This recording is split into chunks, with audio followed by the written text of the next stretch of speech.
Hello and welcome to Out of India Theory. Hope you guys are doing well. In today's video, we're going to be talking about the story of June Crain. Now, June Crain was a woman who was employed as a clerk at the Wright-Patterson Airforce Base in the US, somewhere in the period between 1942 to 1952, not through the entire decade, but at some specific points in that period. So basically, she worked there during the time of a little bit of Second World War towards the end, and overlapping with the beginning of the Cold War, and towards the beginning of Project Blue Book. And because of the nature of her work, she had a very high security clearance, and she had regular, interface with high-ranking officials and people who worked on secret classified projects and projects that people outside would not usually hear about. And it was while working in this position, somewhere around beginning of 1950s, 51, 52, that she overheard a coffee room talk from one of her colleagues. They were basically talking about how they had recovered bodies of non-human origin, or basically aliens, from flying saucer crashes. And the next day, immediately, there was a memo circulated asking everybody to not talk about it, and it's a rumor. And she had to sign non-disclosure agreements and agree to not talk about it to anyone. And besides this, there were other experiences she had. She handled material that she believed came from she was told came from a flying saucer crash. And she personally has been witness to flying saucers, and so basically she couldn't talk about them to anyone because of her security clearance. But somewhere in 1997, just towards the end of her life, about a year before her passing in 98, she came out with the full story and spoke to Detective James Clarkson, who recorded the entire conversation and investigated the story and wrote a book on it. And today, on today's podcast, I'm really pleased to be chatting with James Clarkson. And usually it doesn't happen, but in this case, I'm having to read from a list of all the positions that you held as I introduced James, because of all the amazing things he's done and extensive experience he's had. So James basically is a guy professionally trained to spot liars and fraud. So he's been a professional investigator in the criminal justice field, occupying many positions. He's been a military police investigator. He has been a city police officer, a fraud investigator, a patrol supervisor, detective sergeant, a fatal accident team manager and training officer, and a child abuse detective. And while doing all this, he's had an enduring interest in UFOs, and for more than 30 years he's been studying UFOs, and he's been an investigator also for the Mutual UFO Network, or MUFON, between 1987 to 2017. And he's been the Washington State Director for the last 10 years of that period, and he's lectured on UFOs. He's written a couple of books. One is, of course, The Story of June Crain, Tell My Story, and the other one on the Westport UFO crash retrieval event. So James, thank you so much, sir, for joining us today on the channel. How are you doing? It's really early morning on a Monday to be talking about aliens. Well, any time is a good time to talk about aliens and UFOs, and it's a beautiful morning. I'm just glad to be here, and everything is wonderful here. Have you been actively looking into this these days with this whole disclosure happening and David Grush and a lot of bits and pieces? Yeah, I try very hard to stay on top of that. The way it's going now, you have to stay on YouTube, stay on podcasts, keep reading, study the news. There's a lot going on, and of course, there's a wide variety of opinions. And right. Yes, it's keeps me busy trying to stay on top of this. Right. Now, just jumping back to the June story. So I read the transcript of the interview that you did with her, and I want to probably jump off on that. So basically, June, the way I understand it, there are 4 or 5 points where one, she heard about crashes and she heard about seeing somebody recovering alien bodies. So obviously, these are not first-hand experience. She heard about them from somebody else. But her first-hand experiences were handling this material that supposedly came from a flying Yes. saucer, and also personally witnessing flying saucers on a couple of occasions, if I remember correctly. Yes, that was And after. okay, and of course, and as part of her job description, I believe she was also involved in replying, providing standard responses to people who claimed to have seen UFOs, and as part of maybe Project Blue Book or otherwise, I don't know. So, as somebody, like I said, who's professionally trained to spot lies and as a fraud investigator, what is your opinion of it all? Like, do you think it was all true, or do you have any grain of doubt, or what is your overall assessment to begin with? Well, there are several parts to this. First of all, I need to say that June, technically she was classified as a clerk, but the reality is there are different kinds of clerks. And part of the problem is, in today's world, we would call June an office administrator. Back then, a woman could not have a title like that. In other words, women were, no matter what they did, were not given the same positions as men, and in the environment that she was in, which is laboratories at Wright-Patterson Air Force Base, whose purpose was to engineer technology scientifically, technically, in the field of, for instance, she worked in the parachute division for a long time, like how to, their laboratory was building parachutes that could drop heavy payloads onto a battlefield, vehicles, supplies, etc., without damaging them. At one point, she was in a extremely classified project, which was so classified that when she told me about it, I didn't even find out what it was until 3 years after she died, because the project had not been declassified by the Department of Defense. She talked about Project Caucasian, and nobody knew what that code name meant. I checked with historians, it just wasn't in the public arena. 3 years after she died, I found out that that was the code name for the project to design the harness to hold a hydrogen bomb when they would drop it out of the rear end of a bomber. So Right. obviously that was highly classified. And her duties were much more than just being a clerk typist. For instance, you have to think back what it was like then. There was no internet. No one had computers sitting at their desk. Everything was done on paper. In the office where she worked, when she went home at night, every single piece of paper had to be locked in a safe and secured. They used typewriters, which of course nowadays, I'm old enough to know what a typewriter is, but many younger people would have to stop and think, okay, what's a typewriter? Well, it uses an inked ribbon and keys that strike the ribbon to make a letter on paper. We would call that the hard way now because we do everything on screens and it's Right. so much better. But back then, it was all paper. So she was in charge of 12 safes.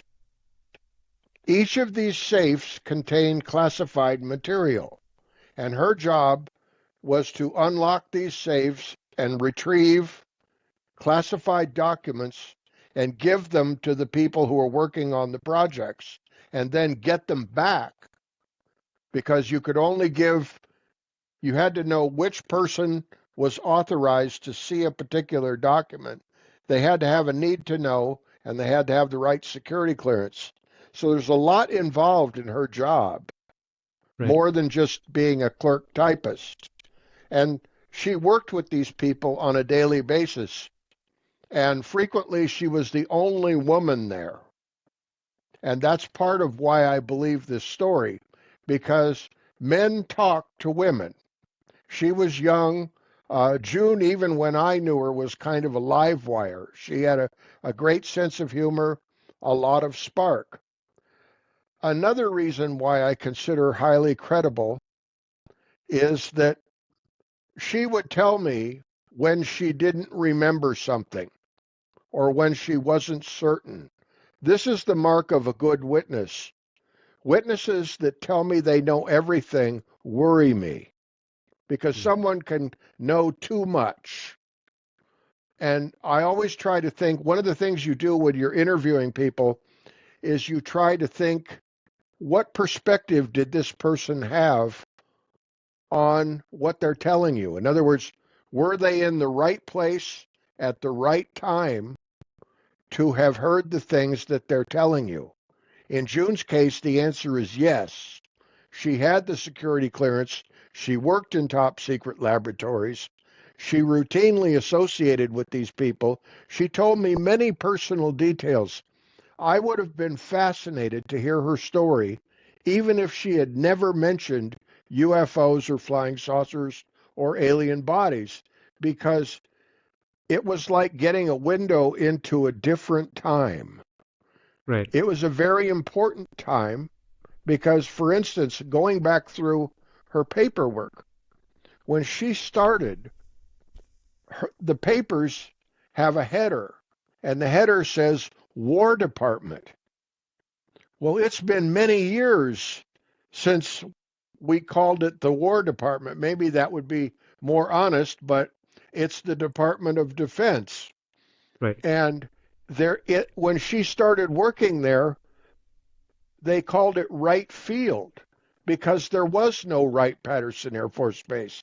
In fact, in World War II, she started working there in 1942. There was no United States Air Force. It didn't exist. It was the Army Air Corps. I And see. Wright Field, from the beginning, was the place where they did experimental work. It was one of the first places that had a wind tunnel, the first place that they tested all of this equipment. So over time, and even to an extent today, the location where she worked, I would call the heart of the Air Force.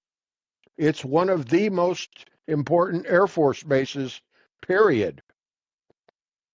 So Right. all these things point to her being in the right place at the right time. There was no hesitancy on her behalf when she was talking. And the other thing is, when you interview a good witness, if a witness is very important, you'll have to interview them more than once. One interview won't do it, especially if it's a more complicated case. And people, as they decide that they trust you, will start telling you more. They open up. They become more cooperative and engaging in the conversation. I found that with her. In the beginning, I had to struggle to get her, even when I made it a recording, it took me several interviews before I pulled out a recorder and I said, "May I record you?" And that Okay. worried her a little bit because I think because she was trying to do the right thing. She wanted to make sure she got it right. So to some extent, she was being overly cautious with me. It took some time before she would loosen up. That is a good sign to me of a credible witness, someone who is trying hard to tell me what they know. And that's my overall impression of her, was that this was her final testimony too. I believe she knew that she did not have much time left in her Right. life. And in Right. general, I think that's very important. Right. And this is the point I was going to come to next. So obviously, she had, as part of her job, signed contracts not to talk about these things. But then here she was doing it cautiously because she knew her end was approaching. So it was kind of a like what do they call it? Like a dying statement or something in Yes, legal terms. it's called a dying declaration. It actually has It's one of the exceptions to the hearsay rule. In other words, if I, as a policeman, came upon a person who had been seriously assaulted and it looked like they wouldn't make it, and I went up to them and I said, "Who did this to you?" And that person looks at me and says, "Well, John Jones stabbed me." I would be able to testify to that final statement in court. And the law Right. recognizes that as being that it recognizes the idea that people will tend to tell the truth when they're coming to the end. And I think that's very reasonable. And when you apply that idea to the whole subject of UFOs and you start listening to some of these witnesses, especially about Roswell, when they got to the end of their life and suddenly they're saying, "This is what I really know," it pretty much proves the case. Right. Right. And so it's very clear from your experience and how you describe it that she absolutely was telling the truth. But just trying to play the devil's advocate here, because obviously since you're talking about fantastic claims, isn't it possible that she was somehow misled?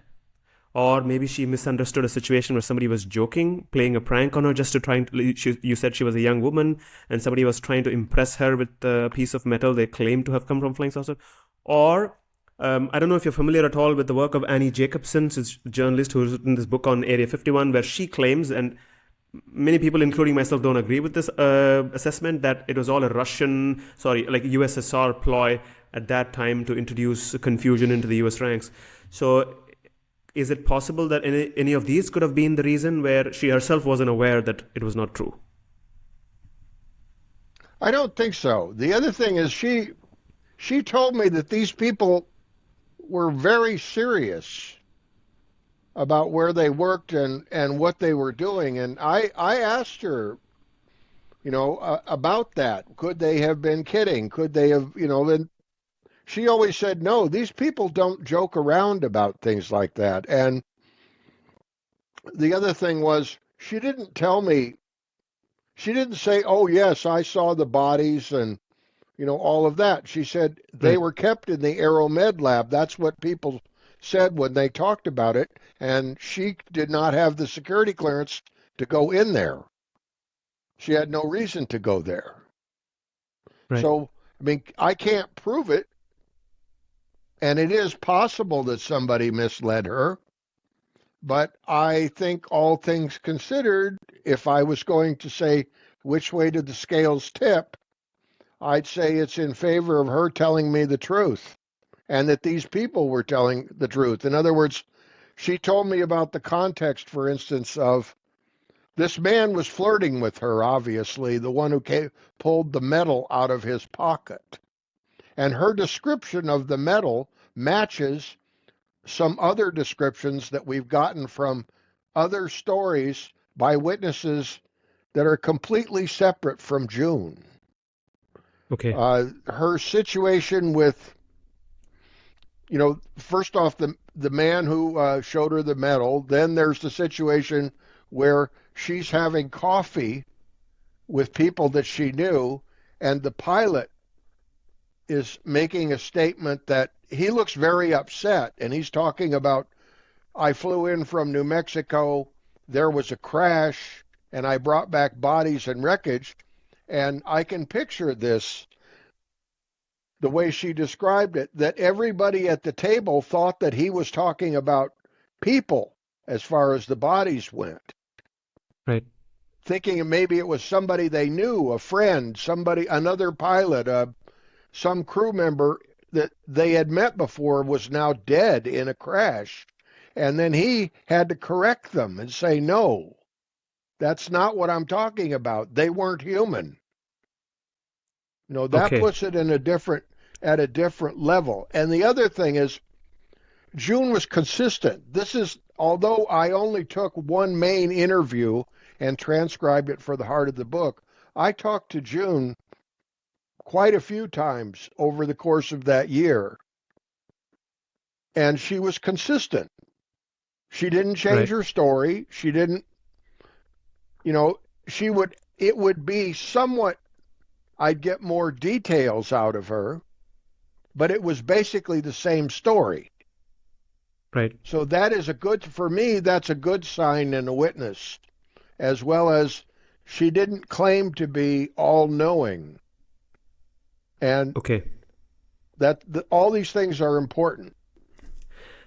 Right. And just going back in time just a little bit, just to give a background to the viewers, maybe briefly, if you could tell us how did you get involved with this in the first place? Because I believe the first time she came out was in 1990, but under a pseudonym of Sarah Halcombe with Kevin Randall, and after that, Right. I think, and then somehow the story made its way to you. So if you could just briefly talk us through how you got involved. The way that I got involved was that in 1993, I just started dating the woman who would become my wife. We've been married for 26 years now.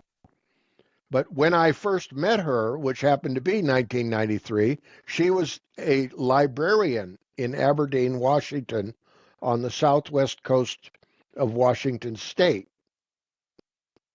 So she found out early on that I was very much involved with studying UFOs and all of that, and that I knew a lot of details and a lot of history. And she decided I would be a good person to do programs in libraries.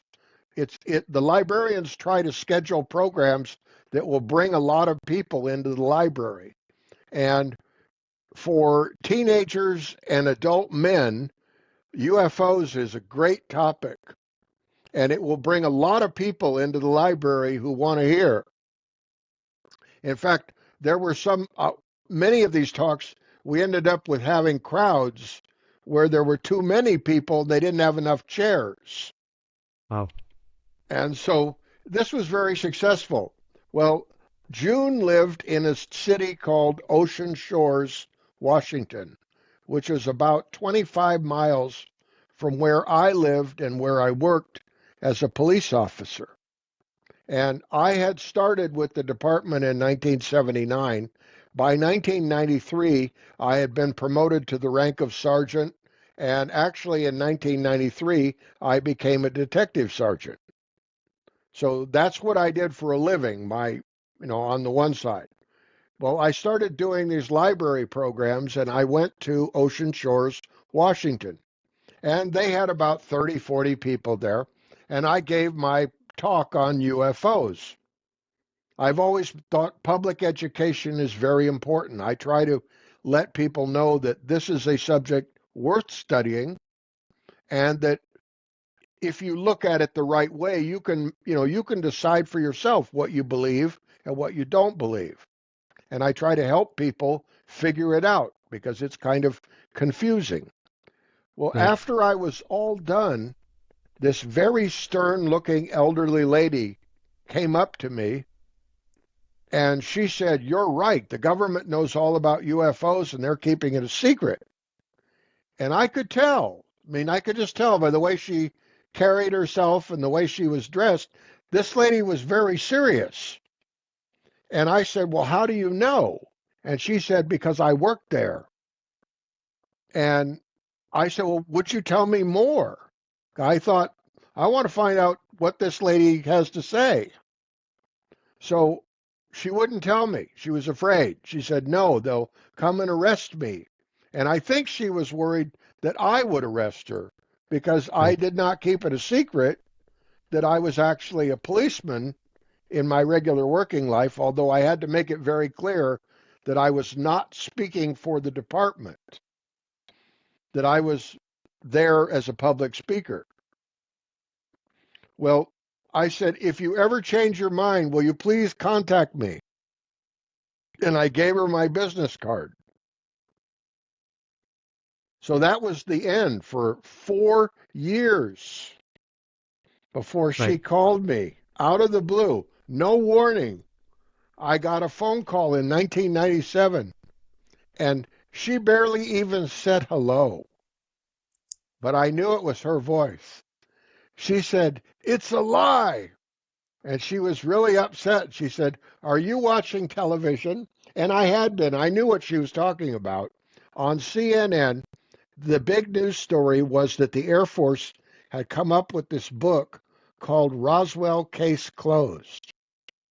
It had just come out. And she saw that and it made her mad. And she started in with the balloon story. She said, "That's the same lie that we used to tell people back then. We told them they saw weather balloons." And of course, the Air Force was supposedly explaining Roswell as Project Mogul, Right. and that was what caused all the uproar, was a downed top secret balloon. Well, I said, "How come you're willing to talk to me now and you weren't willing to talk to me 4 years ago?" And she said, "I've outlived 2 husbands. My cancer's in remission. What are they going to do? Shoot me or put me in prison?" And Right. I thought, this is too good. And I said, "May I come and talk to you?" And she said, "Yes." And I started visiting her. We became friends. I have to admit, I admit that this was more than just an investigator interviewing a witness. I Right. genuinely liked June, and I liked spending time with her. She was very direct person. That was Right. another reason I found her credible. She just didn't come off, she wasn't calculating. If you asked her a question, she would answer your question. And I Right. liked that. And it made it very, and then I had never heard what it was like to be at Wright Field or work there. That's why I was so fascinated. She told me all about when World War II broke out, how the night right at Pearl Harbor, December 7th, 1941, the night that hit the news, they brought, before then, there wasn't even a fence around Wright Field.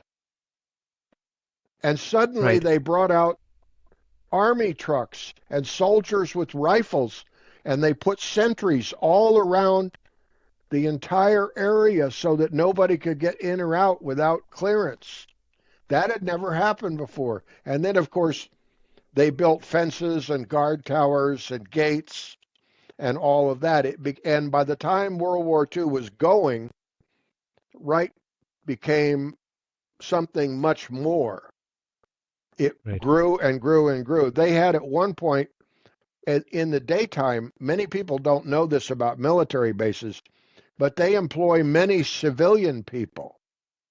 And they had like 20 or 30,000 employees working there, scientists, engineers, uh, just mechanics, technicians, you name it, they had it. It's like a small city on a military base.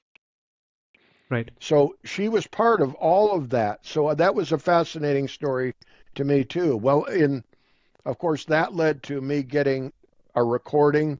Eventually, she decided to give me all of her personal papers. And then I did not ask for this at all. But in fact, it was something I'm very proud of. I got a letter from her attorney where she had signed an affidavit that gave me the rights to her life story, and that was her way of thanking me for my friendship in the last year Wow. of her life. And and and also, what's fascinating for me, even though I'm not from the U.S., it's not part of my history, is she lived in such a very interesting times. Like Oh yes. times of tumult and change and transformation globally. Like you said, the World War and the Cold War. And personally, something that I've been really looking at is Operation Paperclip, is when the United States brought over Nazi scientists over from Germany in secret and involved them, which I'm going to quickly get into because that's also involved in the story, and of course the Project Blue Book and so on. But before that, I wanted to quickly ask you. She mentioned crashes, but then, as far as I know, the Roswell crash was supposed to have happened in '47, if I'm not wrong.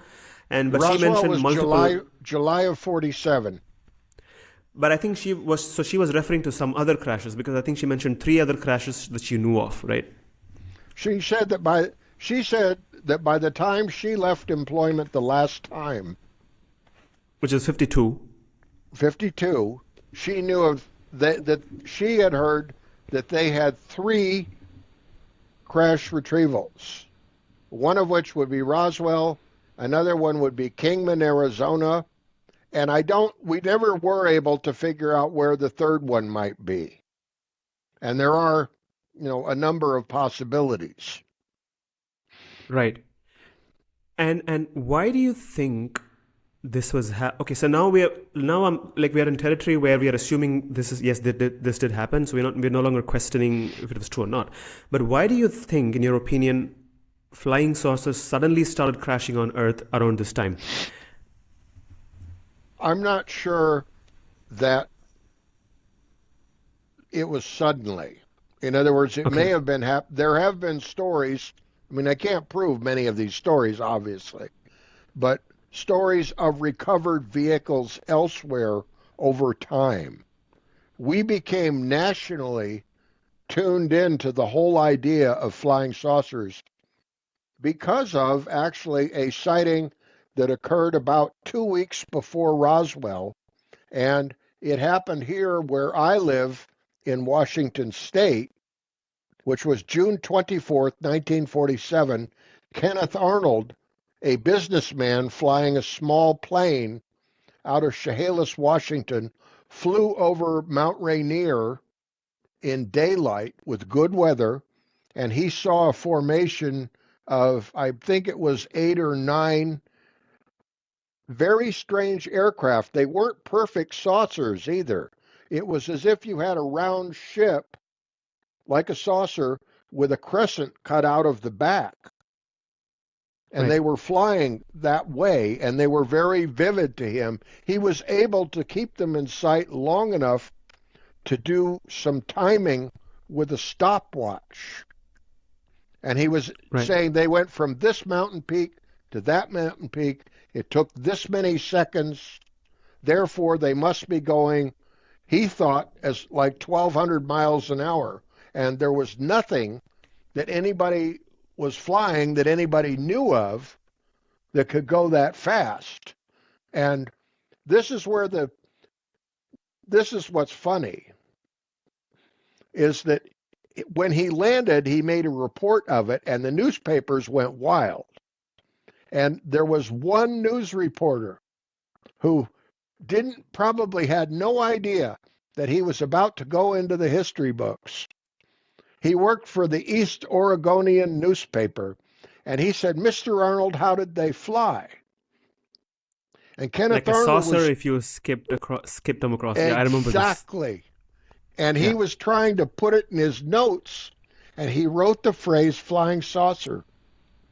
And when that hit the wire service, it was one of those things where nobody had known what to call them before exactly.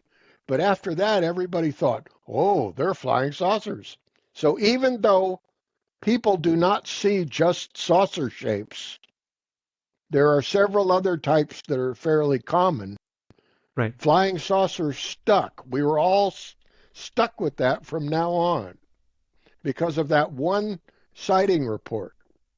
And I think that's what, I mean, it became a national phenomena. Maybe a global phenomena, I don't know, but certainly in the United States, flying saucers became a big topic. So much so that the intelligence agencies were worried that in the event of a national emergency, like say Russia was send bombers over the United States, which that was a very real threat, and people were seriously worried about that back in the 50s and 60s, the Cold War period, Right. that people would make mistakes and the military would not get the right information in time. And so that's one of the reasons that they tried to discourage people from talking about flying saucers or, being involved at all with this subject. Right. Um, and in your investigation, I know that you went about verifying the details that she gave you, and of course, so the documents that you provided, which prove her employment at Wright-Patterson, did you acquire, because I saw that you had raised a Freedom of Information Act request somewhere in 1999, and the result, at Yes. least the letter that you sent, came back saying they have no record of June Crain. So were these documents given to you by June herself, and the public archives did not have any information on her? That's very strange, right? Well, some of the documents she did give me. This, of course, is years later because I'm talking to her almost 50 years after the fact of when when she worked there. So she did not have all of her papers anymore. She gave me Okay. what she had.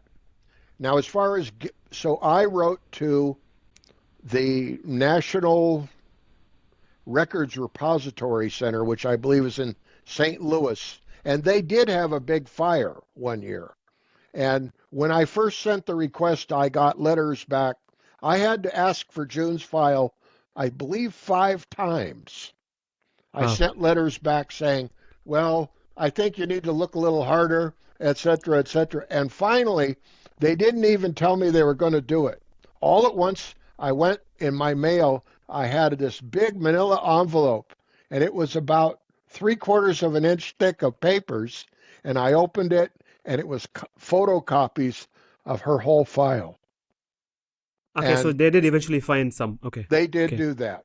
I finally Okay. got it from the government, and in those papers were the same papers that June had given me, the ones that she still had. So Right. that all matched up. That was good. So that was solid. Now, her employment was broken once by illness and once by pregnancy. And then Okay. at the end of her employment, the only reason she quit, this is an important part of understanding June. She had married one of the security policemen from the base, and they had a child. And he was getting out of the military. He was leaving. She did not want to go. But like, you know, as the world was that way, she followed her husband. She was married to him, and Right. so she left her a job that she actually really loved because she told me, and every time she would tell me this, she would start crying because they had told her on a particular occasion, they said when she took dictation from one of these paperclip scientists, she was told by the officer in charge, if we get the money from which your dictation that you've taken is part of our argument to Congress, you will have helped to found the space program for the United States because they were sending scientists down to the Southwest to Right. experiment on rockets, basically V2s. They took the German designs and they tried to apply them, and they did finally. They built, June mentioned the Aerobee rocket, which if you go back and look, the Aerobee is one of the earliest rockets that we had that would carry a payload up to the edge of space. Right. I read Right. that book, by the way. You mentioned Annie Jacobsen's Area 51, and I I think that I actually she sent me her book when it came out and asked me to review it. And I Okay. did. I read it very closely and very thoroughly.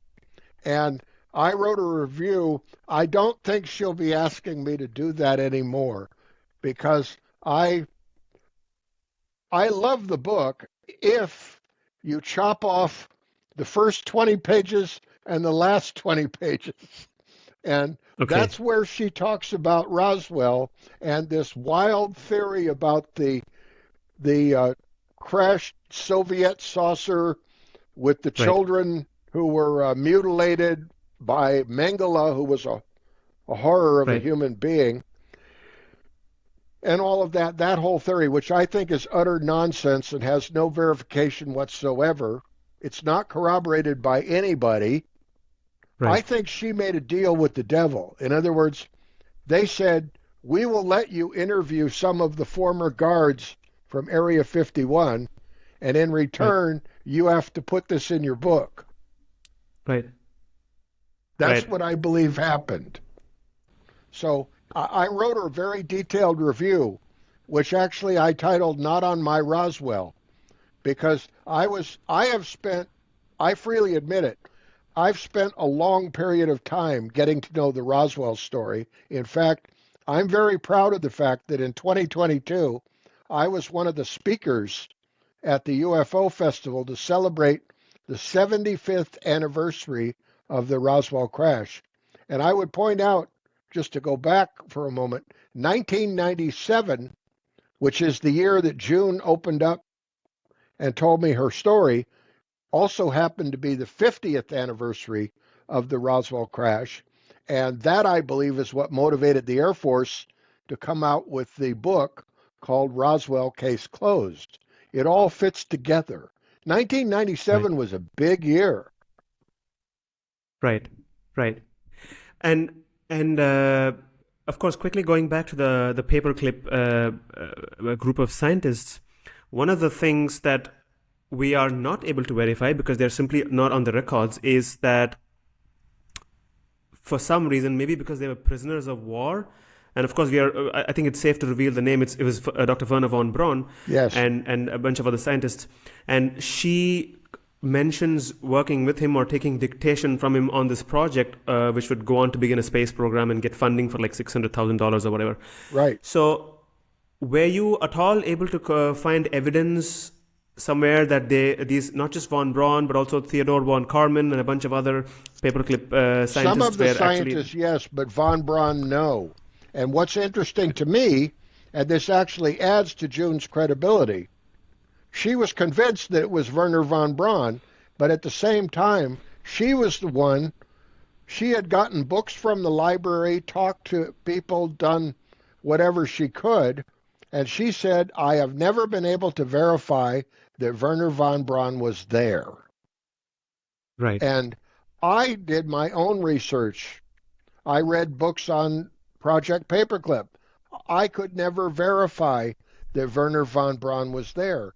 Now, the military would be perfectly capable of bringing him from wherever he was to there if for some reason they wanted him to, tell his story at right, Wright-Patterson instead of somewhere else. They could have done that. And the thing is, of course, there's a kind of a Project Paperclip is very controversial because we yeah, were bringing people that had been affiliated with the Nazis to the United States. And the only reason this was acceptable was the fact that the Soviets were doing the same thing. And we didn't want to be left behind in a technological race. so there was a bit of whitewashing over a lot of evils that happened. Yes. In fact, Right. Roswell comes up again because are you familiar with the name Robert Goddard? Yes, he was involved in rockets and He's of course the basically Goddard. Yeah, he's yeah, basically the grandfather of rocketry. He was one of the first people to take a gyroscope and connect it to a multi-stage rocket and make it work. And he started off back east doing experiments, and the mayor and the fire marshal said, you can play with rockets, but you're not going to do it here. And guess where he moved to do all of his main rocketry work? He moved to Roswell, New Mexico. And his laboratory is in a museum on Main Street in Roswell, and you can walk in the room and you can see the workbenches and the partially disassembled rockets and his tools spread out on the desk, because the Smiths, after he died very sad, very unhappy and unfulfilled because nobody believed him. And right, after he died, his wife made it her work to get him recognized. And now, of course, there's a Robert Goddard Space Center, and everybody acknowledges how smart that man was.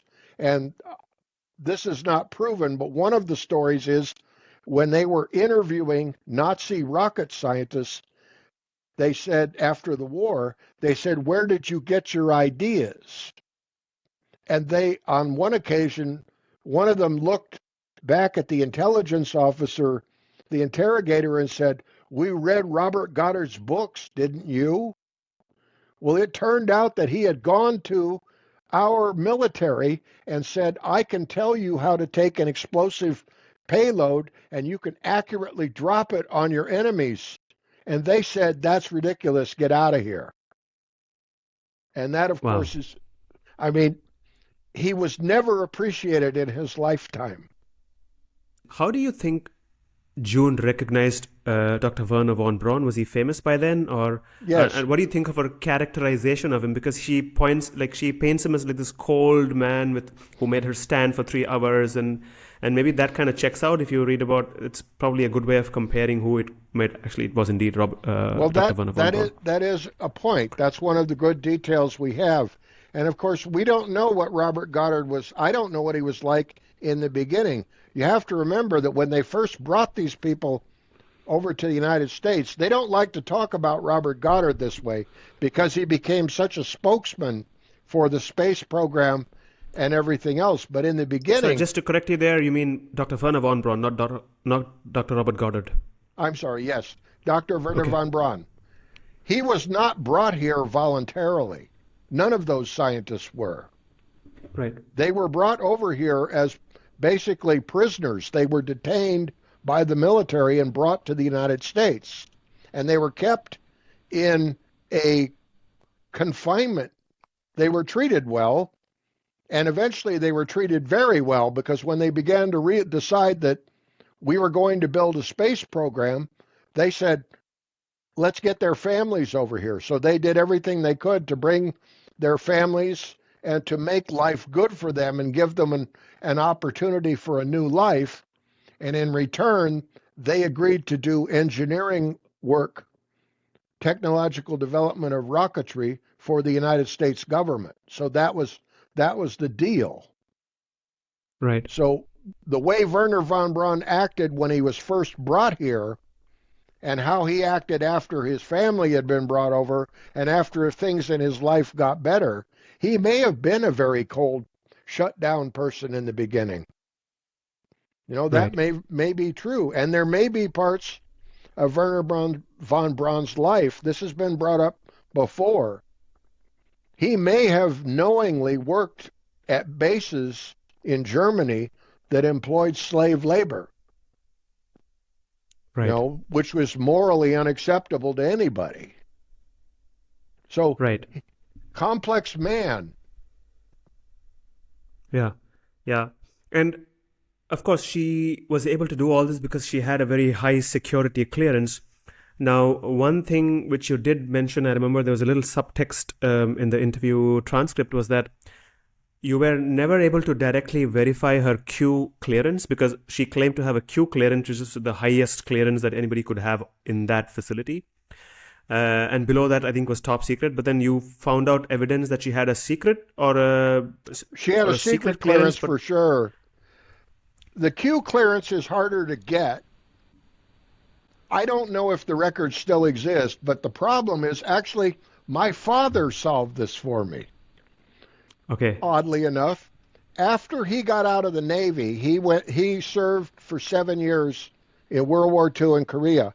When he got out, he ended up working for a nuclear fuel plant in Paducah, Kentucky. There was Oak Ridge, Tennessee was the first. Paducah, eventually Hanford up here in Washington State, of course, is where they created material for the first two atomic bombs.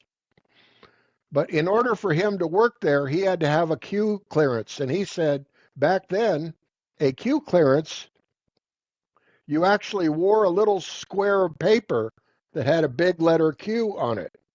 That's the reason we call them Q clearances. And when you were in a restricted area, you must have your security badge showing at all times. So he said I had a Q clearance. He said that's how they did it. And it Okay. comes from the Atomic Energy Commission. Okay. It doesn't come from the Air Force. And getting Got the it. Atomic Energy Commission to tell you things is actually a bit harder than the Air Force. I was actually going to ask you this. I was wondering, how do people, because obviously people who are below a certain security clearance are not supposed to know things. So on a daily basis, when somebody say, I'm talking to somebody else, you're talking to somebody else, how do you know what clearance they have and what you can talk to them about or not? It's such a practical problem. Of course, it makes sense if they are wearing a badge. But then I guess in today's world, it's easy to fake it, no? Like, how would you, I mean, I I guess guess you would back in the have day, to that was the take norm. you no security system is perfect. And one of the problems is that people talk to each other. And they Right. talk to each other casually. They don't just, you know, do professional Officially. communications. They have coffee breaks. Hi, how you doing today? They're over at the water cooler getting a drink of water, and they chat about this and that. Oh, what are you working on? Oh, well, I'm working on this. You know, loose lips sink ships. That was one of the things they taught people in World War II.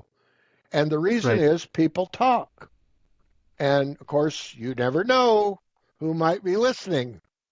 So Right. security was a very, very real thing. And she said, you know, that was one of the strictest things, but she knew that the people she worked with, that's why she had to have the clearance, not because she was directly involved in these projects, but because she would see the material and she'd Right. hand it out to a particular scientist or engineer.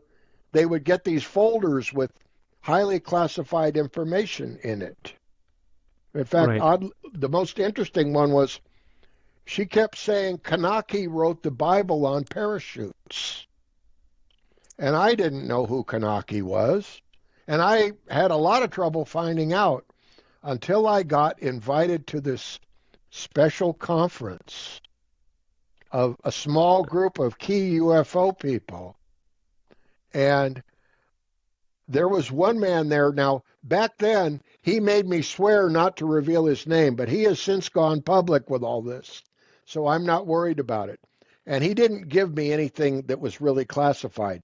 He gave me a copy of a magazine article, but it was in a very restricted magazine that it wasn't, you wouldn't find it at the store. It was an internal Air Force publication. And he sent it to me. He said, when I told him that I couldn't figure out who Knacke was, and it turned out now, of course, Knacke's bio, you can get it on the internet. His name was Walter Knacke. He was a paperclip scientist, and basically he knew everything about parachutes. So Right. it makes sense that June would know him personally. You know, it's very interesting. I was always reading that name as Dr. Knack or Mr. Knack. And I you never may be thought it was right. Kanaki. You may be right. I don't Right. know. I'm not German. I can't speak German, so I may be Neither am I. mispronouncing it. Right. So that's very interesting. So quickly jumping back to how she heard about this news about the beings being recovered and taken to the hospital, and I think she mentioned. I know that earlier you mentioned it was a pilot, but I think it was a master sergeant named Clarence, if I remember Right. correctly. If I, I find maybe it's an interesting coincidence. Her husband was also Mr. Clarence. So I for a know, and moment I that thought, always and I thought, are they the same person? But then clearly not. I mean, it's just a coincidence, I guess. and I wish, this falls under the heading of the 10,000 things that I wish I could ask June before she died. Okay. I did not know. It kind of came on. She kind of kept it a secret. And what was going on was, at the time, my wife and we courted for 5 years, off and on. We were both married before, and I had a very bitter divorce. And I won't go into that, but it was a big mess, and it was very devastating. And it took a long time before my wife Joanne and she wanted me to get serious, and I didn't want to get serious with anybody. And by fate, we would get together and we would break up, get together and break up. And I June decided to talk to me during a period of time when Joanne and I were broken up. Okay. So I had free time. And June was a night owl. I got off duty from being a policeman, and I would go to her house, and we would sit up late drinking coffee and telling each other our life stories. And that's where I began to realize, this woman knows some really, really important things about Right. UFOs. And yet, even then, all at once, though, she got ill again. And in the meantime, Joanne and I were getting back together. Joanne knew June, not real well, but knew of her because the Ocean Shores Library got rebuilt, and it turned out that there was a community committee led by June. She was a well-known person out in Ocean Shores. She led the drive to get the money to build a new library for the city. So Joanne had heard of her. And everybody, like my wife said it best, June was the last person anybody would have thought knew all about UFOs and thought they were real because she was so serious. She was Right. like the elderly lady that everybody was a little bit afraid of because she was kind of intimidating. Right. Right. And she, of course, was a tough person because the characterization of June that I get from reading and listening to this is, of course, she went through several personal tragedies. She lost her husband Yes. in front of her house in a car accident. She, like you said, survived 2 bouts of cancer. And of course, she was a tough lady. She stood up to some local politicians, to the Yes. underworld, and so on. So that's some serious. That's somebody to be taken seriously there, no doubt. Exactly. That's another reason why overall I thought this lady is the real thing. She is what she is. I mean, I think she tried as hard as she could to give me this information, and what I'm doing with you today is I'm keeping a deathbed promise because that was exactly what she said. I said, "What do you want me to do, June?" I knew we were probably the last time we would talk. And she said, "Tell my story." And that's the title of my book.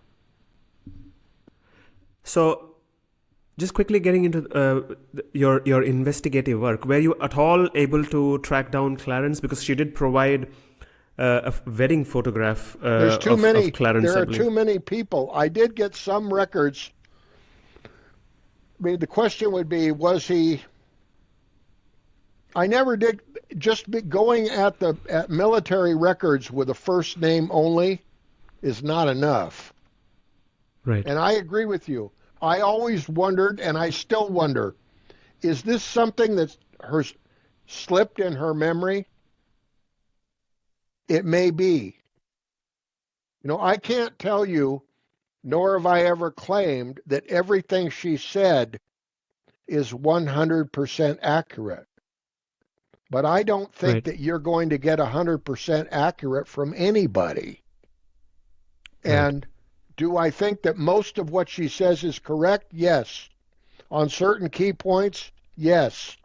And that's why I have been careful to call her a key corroborating witness to Roswell.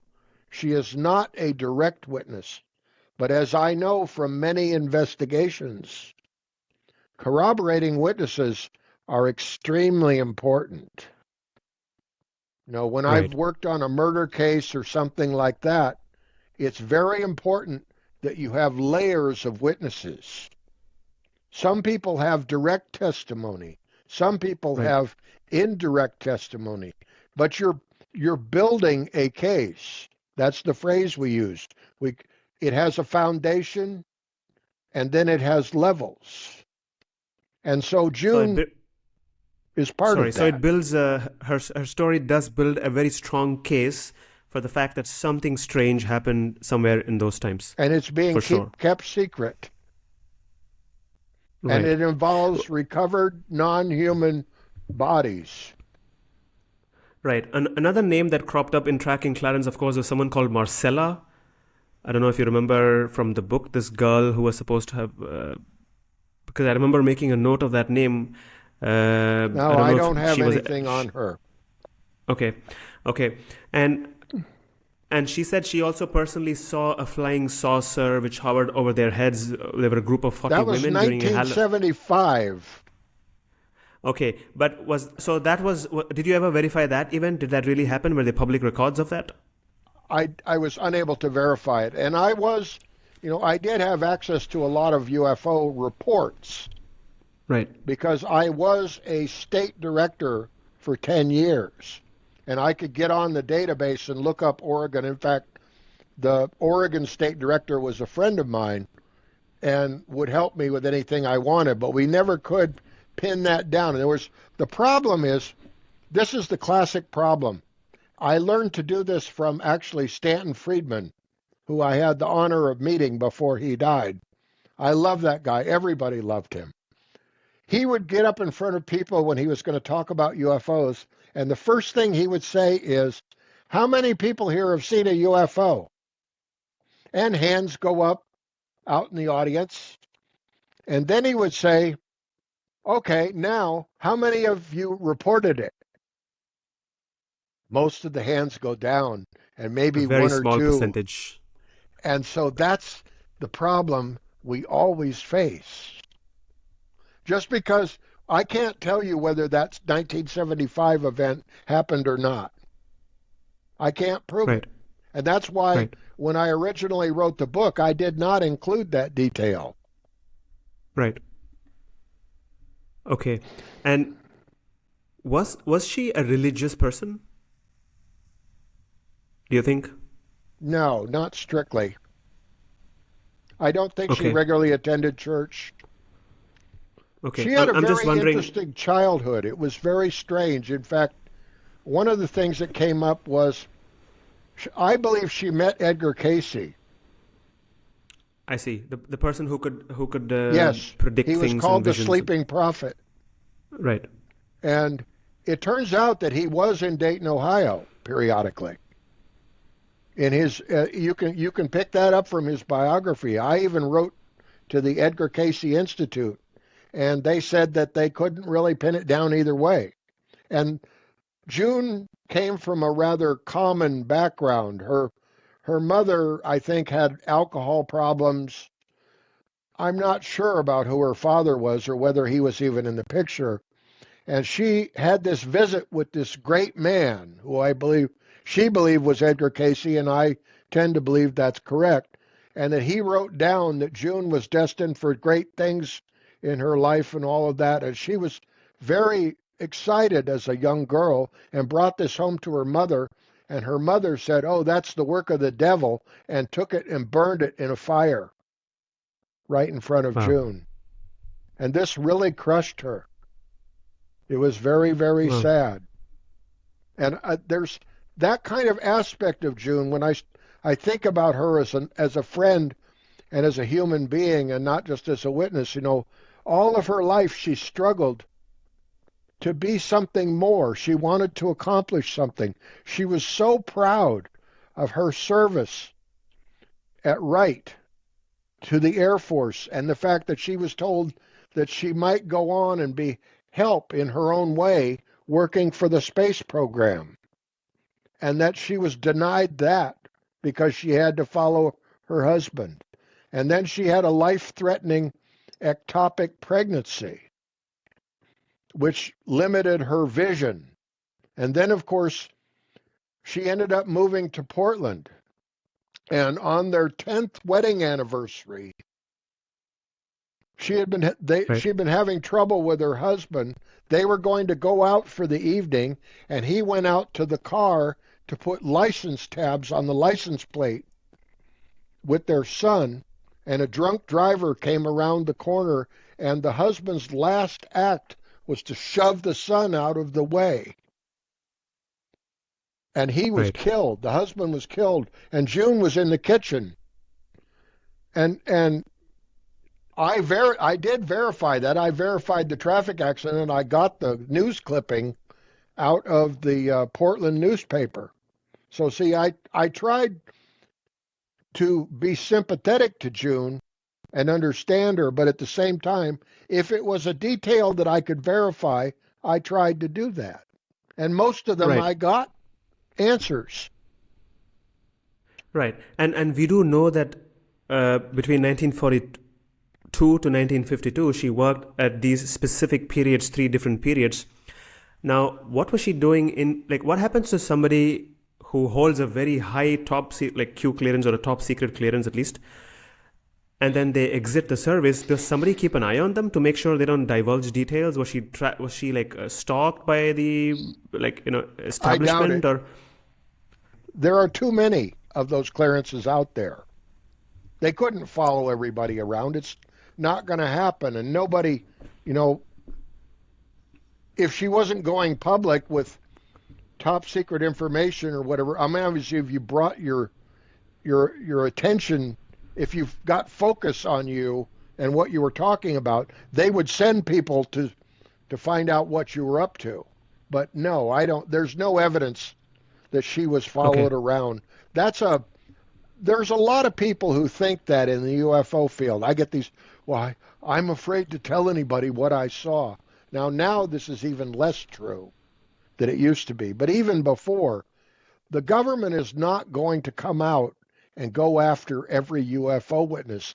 They're not even going to go after some of the important ones, because right, if their position is there's no reality to this, we're not hiding anything, if they suddenly start persecuting a particular person for talking about it, that's kind of admitting that it's real. Because the right, question raising would be, suspicions. why are you even doing this if it isn't real anyway? Right, So no, there's right. no evidence that June was pursued over this. Does this mean could she have possibly talked about this to somebody else, like a close family member, or somebody else apart from you? Like not in an official It capacity, is but possible, and somehow in some corporate. I will tell you that I deliberately did not. She has a son who did live in the Pacific Northwest, and she Right, and her son were estranged. They did not speak to each other for many years. And I believe that this was partially caused. She was a single mother. She raised him, got him into school, and in fact, with scholarships, she was able to get him into Stanford University, which is very prestigious. And he got right, he got through there on a ROTC program. And he met a young woman who was from a very wealthy family. And okay, they did not want anything to do with June. So he I basically see. had to choose a relationship with his mother or a relationship with this woman who would become his wife. Right, And so I deliberately stayed away from that because I didn't see any point. I didn't think with him in the military that he would tell me anything anyway. He'd be under no obligation to talk to me at all. And he might say right, it might bring up a lot of negativity that I didn't see it would serve any purpose. And other right. than that, I don't know of any of her family members. Right. Now, I just want to slowly remove focus from June and just get back to you. I know that apart from being a investigator and detective, you have also been involved in UFOs and MUFON.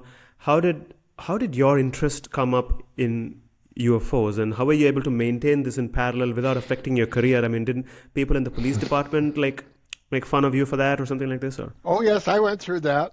Um, it This has been a love of mine since I was probably a teenager, and right, I'm 72 years old. but it's been a love all my life. And I can't exactly say why. I wish I could tell you that I Okay. have had some profound UFO sighting, a close encounter. I haven't. I've been compelled by the stories and the evidence. And it actually really started for me because of one radio program. And I was listening to KGO radio as a teenager. And I remember this was a big weekend because my parents had gone away somewhere and they left me alone in charge of the house. And that was, the first time they let me be that responsible. So I'm listening to this radio show, and they were interviewing a man named John G. Fuller, who was a famous American author. And he wrote two really, really good UFO books. One of them is called The Interrupted Journey, which was the first definitive story about Betty and Barney Hill, the two famous abductees. And the other one was called Incident at Exeter. And I can't even tell you why, but I've always known ever since I was a young, very young man, that I wanted to be a policeman. I was always intrigued by that. That meant a lot to me. And I listened to this story about what happened in Exeter, New Hampshire in the mid 60s. I think it was 66, which that was another big UFO year. But they had a particular cluster of UFO sightings that were just staggering. And one of them involved two Exeter policemen. And they ended up going out to they found a woman parked on the side of the road who was really distraught and upset. And they got her calmed down. And she said that she was driving back into town and she was followed by this disc that was going down the highway with flashing red lights going around the edge. And it terrified her. And so they thought, okay, that's interesting. And about that time, they call in, and the desk sergeant says, you better get in here. So there was a young man who had hitchhiked into town, and he was reporting seeing the same kind of UFO, the big red disc with the lights going around the edge. So one officer puts the young man in a patrol car and says, will you show me where you saw that? So they drive out in the country and they find this farm. And they get out of the car and they're walking around, and it's a classic farm. It's got fences and animals and a barn and everything else. And all at once, the animals start to go crazy. They're Right. making all this noise and commotion, and up over the trees comes this disc. And it's exactly the way it was described by the other witnesses. And it starts to come down lower and lower. And the officer becomes really terrified, and he drops to one knee and pushes the witness down on the ground, and he's getting ready to draw his pistol. And this is at the same moment that his backup officer arrives, jumps out of the car, looks at the situation, and screams, don't do it. So he did not fire his pistol, and the saucer moved away. Well, this was part of a whole bunch of UFO stories that all happened in the same area about the same time. And I heard this story from the Air Force that, well, we were doing aerial refueling up at 30,000 feet. And they must have seen that and they thought it was a UFO. And I thought, okay, we take a policeman, we pick him for being in good health, good eyesight, good hearing. We test him, then we give him a badge and a gun and a police car, and we tell him you can respond to emergencies. But his eyesight is so bad that he can't tell the difference between a plane going over at 30,000 feet and something that's coming down so low that he has to get down on the ground because he's afraid that it will flatten him. And I'm thinking, what's wrong with this picture? And that began everything. That was an event that just kind of opened my eyes, and I began to realize that all of these explanations that we get from the authorities about, well, the UFO must have been a weather balloon or swamp gas or this or that. If you look at those explanations closely, there's always something seriously wrong or seriously lacking.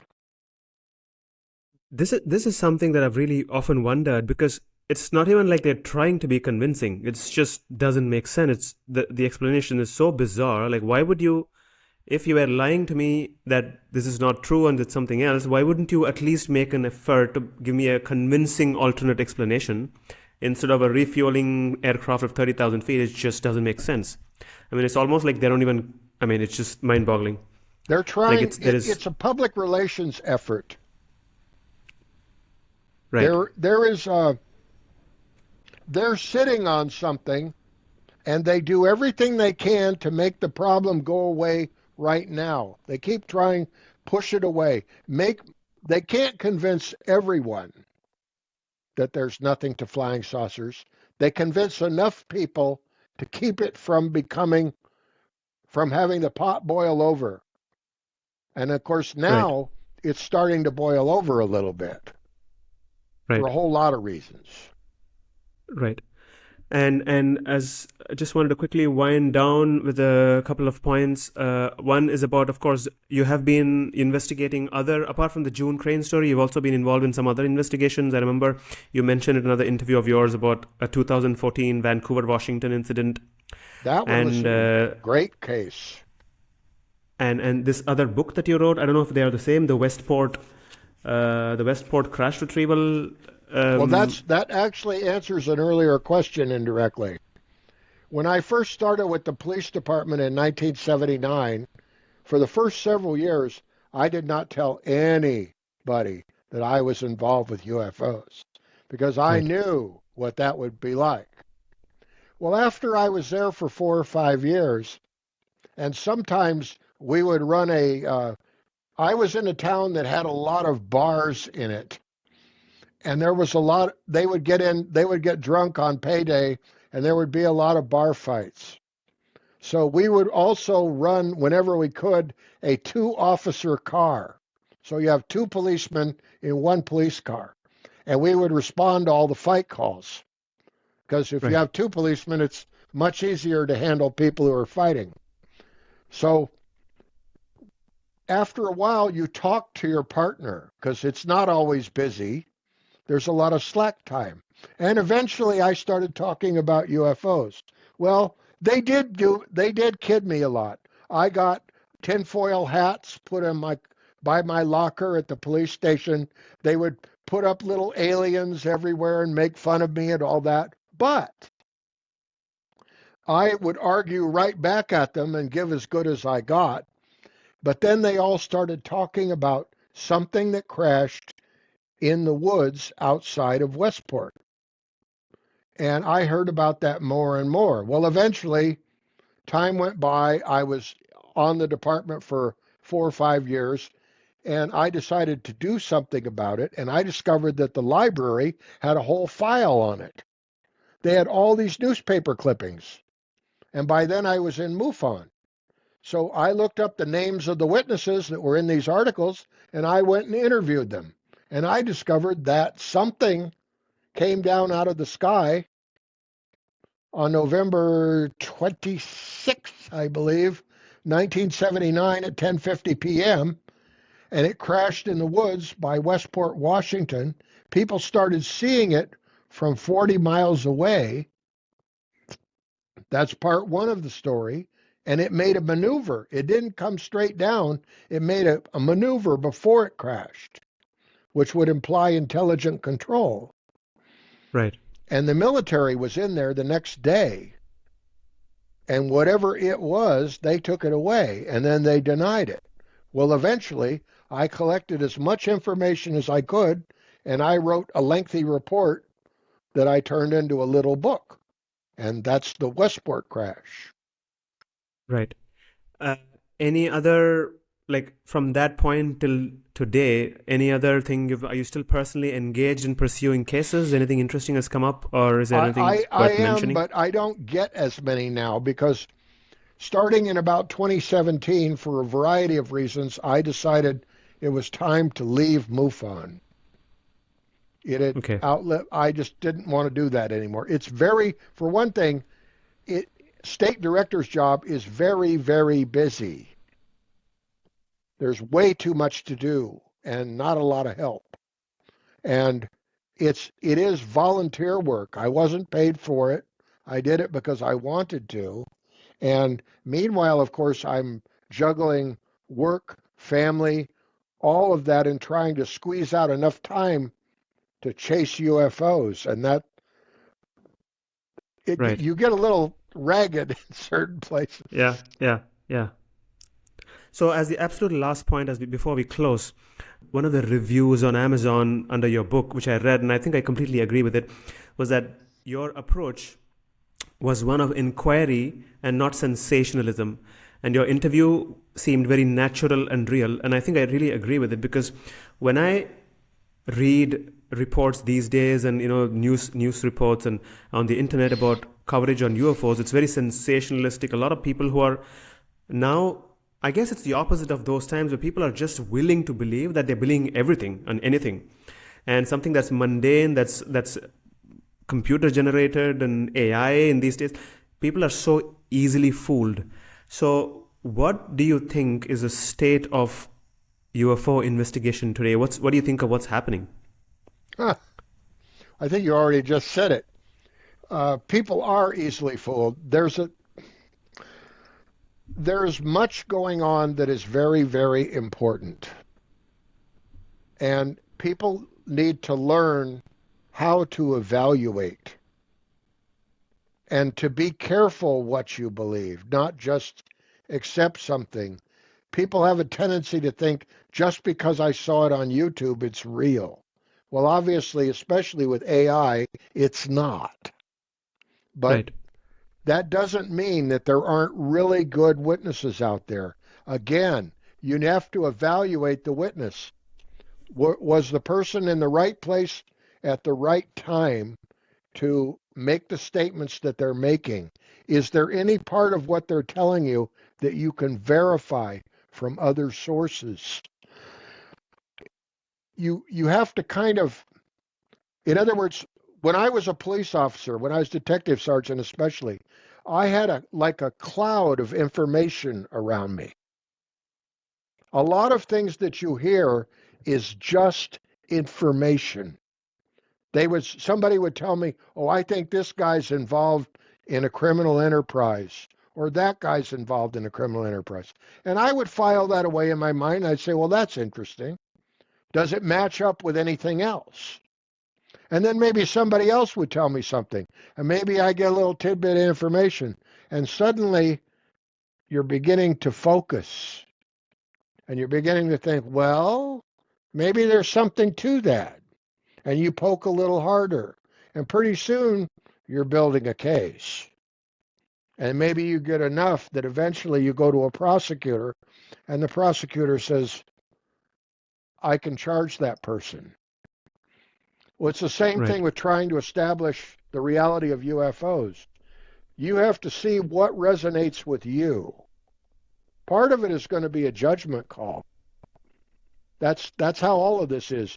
You gather as many facts as you can, and then you draw a logical conclusion from a series of facts. There's two things that I used to train policemen eventually, and I would tell them there's two things that you must do always. You always act in good faith, and then you do what's reasonable. In other words,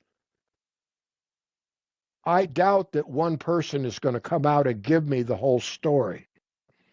But right, there may still be people like June out there that you can find who know a part of the puzzle. right. So when you put all of that together, I think the case is overwhelming. But that's my conclusion. You have to find yours. Right. Well, on that note, I think we'll wrap up the podcast for today. James, thank you so much. It was such a pleasure talking to you and listening to the story on June. And I believe you have a conference that you have to go to talk to. So I wish you all the best for that. Thank you. And I wish and hope. I believe we are kind of in the same boat in that I am also interested in this phenomena, and I have personally not had a close encounter, but I would love to. And I wish more people would have transcendental cosmic experiences like this, which would convince us of what we probably already know somewhere is real in some way, but lacking Yes. evidence for it. That's well said. Thank you, Ramesh. Thank you so much, and have a very nice day and Monday and rest of the week. You too. Bye now.